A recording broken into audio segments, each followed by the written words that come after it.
Hay algo que yo sí le tengo miedo y es a dejar un mal legado. Yo no quiero ser recordado como el ladrón. Entonces yo no robo, porque no quiero ser recordado como el ladrón o el corrupto. Entonces a mí no me va a pasar eso.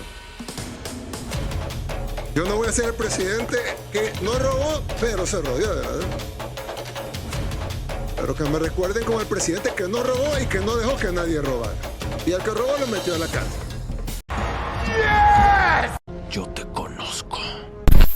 ¿Cómo es que nos vamos a pasar 4 años diciendo que el presidente es serio y que mil y pico de funcionarios que tiene son ladrones? Eso lo contesta Nayib Bukele, que lo sentó a todos con el fiscal. General, investígamelo, y le dijo al fiscal, le dijo al fiscal, Nayib Bukele lo sentó a todos y le dijo al fiscal, investigamelo a todos. De lo de ahora y de lo de antes. De lo que se cogieron antes y de lo Esos de son ahora. los presidentes de verdad. Es difícil así. Como Nayib Bukele.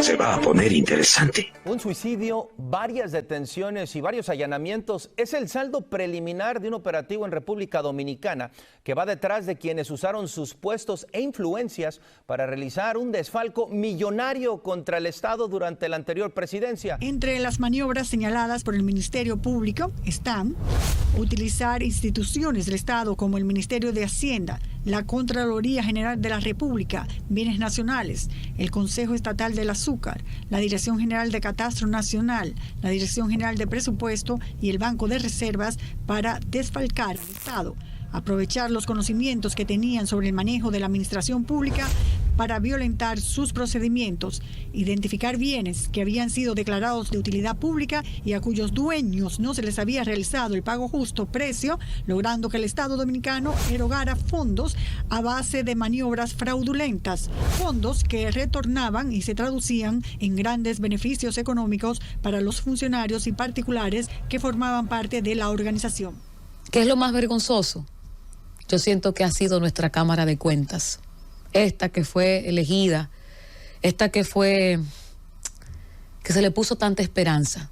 Luego del fracaso de la anterior Cámara de Cuentas, las situaciones que se dio la anterior Cámara de Cuentas, que fue intervenida por el amor de Dios, se le puso mucha esperanza a este nuevo grupo de miembros de la Cámara de Cuentas, y qué vergonzoso ha sido. Los casos más emblemáticos de corrupción en los últimos 10 años se desvanecieron con el paso del tiempo, quedando libres los imputados y sin que se pudiera recuperar el dinero que se robaron alegadamente. ¿Vas a hacer algo? ¿Piensas quedarte ahí sangrando? ¿No? Me lo imaginaba. No se necesita un maldito dinero, se necesita voluntad.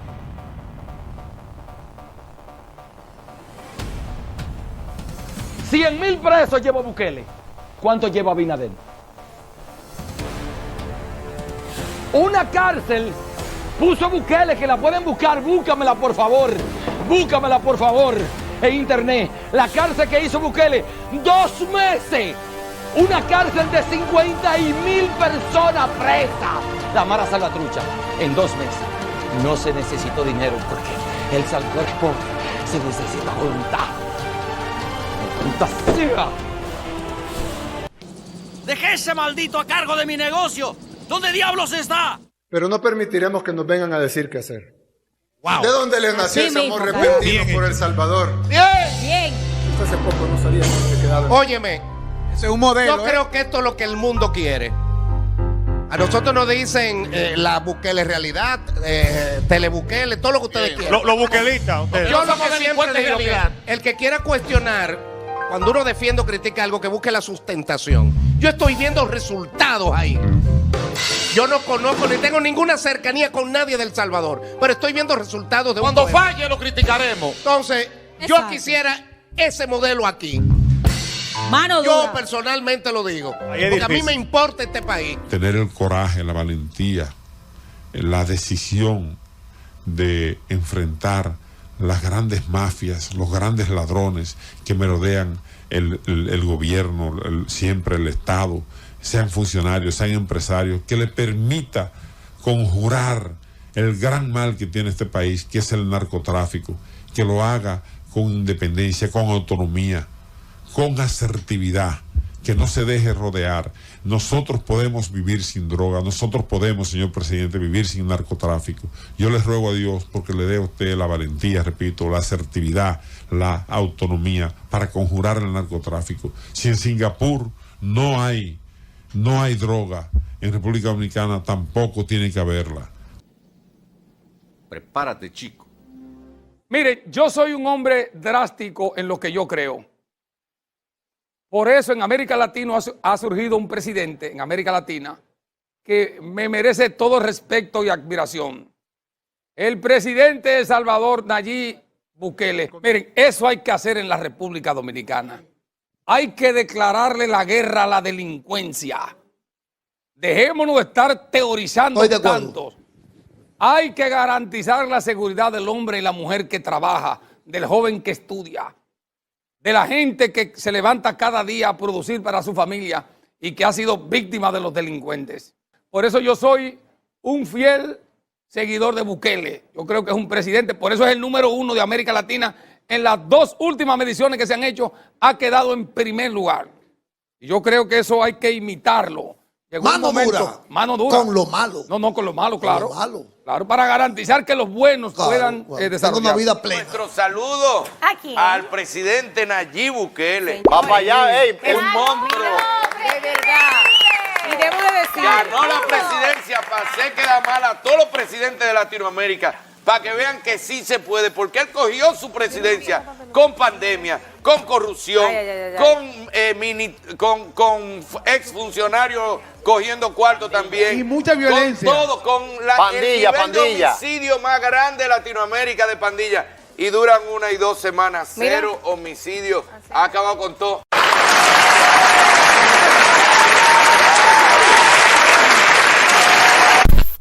Se puede creer en un político que, viendo la corrupción que campea en la República Dominicana, se queda silente ante un problema que nos afecta a todos, a los que allá y a los que estamos fuera. Ese es el tipo de presidente que queremos tener. Mal mensaje mandaríamos si no surge alguien que arregle la vaina en que se ha convertido la República Dominicana. Un narcoestado, una sociedad que no mira más allá de sus narices, una nación convertida en parasitaria, el país con el mayor robo en las obras del Estado, la República Dominicana, la nación con el mayor número de botellas en el planeta, la República Dominicana, y todavía siguen jodiendo.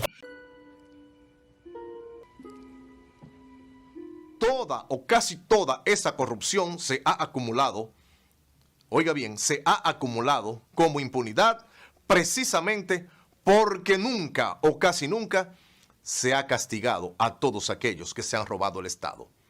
Por lo tanto, aquellos que habrán de venir, si no se encierra y se castiga verdaderamente hasta las últimas consecuencias a todo aquel que haya delinquido en contra del Estado, simple y sencillamente, tampoco esperen nada del próximo gobierno. Para que las leyes se cumplan como la está cumpliendo Bukele. Bukele no tiene dinero, se necesita voluntad. Para meter a todos los ladrones presos, se necesita voluntad. Para meter a todos los policías corruptos, se necesita voluntad. Para meter a todos los políticos corruptos, se necesita voluntad. No se necesita dinero. Pero eso no le da ninguna licencia para tocar el dinero del pueblo, porque no es dinero mío. Si fuera mío, ustedes pueden decir, mira, pero yo te he colaborado. Pues déjame agarrar un poquito de eso. Bueno, si fuera mío, pues sí, ¿verdad? Muy tacaño fuera yo de no darles algo de lo que es mío. Pero como el dinero no es mío y yo no puedo dar lo que no es mío, pues yo no puedo permitir que toquen ese dinero que no es mío. Sería cómplice. Yo también sería ladrón. Y se los quiero decir a ustedes aquí en la cara, a todos, para que nadie me vaya a decir después, pucha, que el presidente me dejó abandonado, dejó que me metieran a la cárcel. No, le estoy diciendo en la cara, no me pidan que sea cómplice de algo ilegal porque no lo voy a hacer.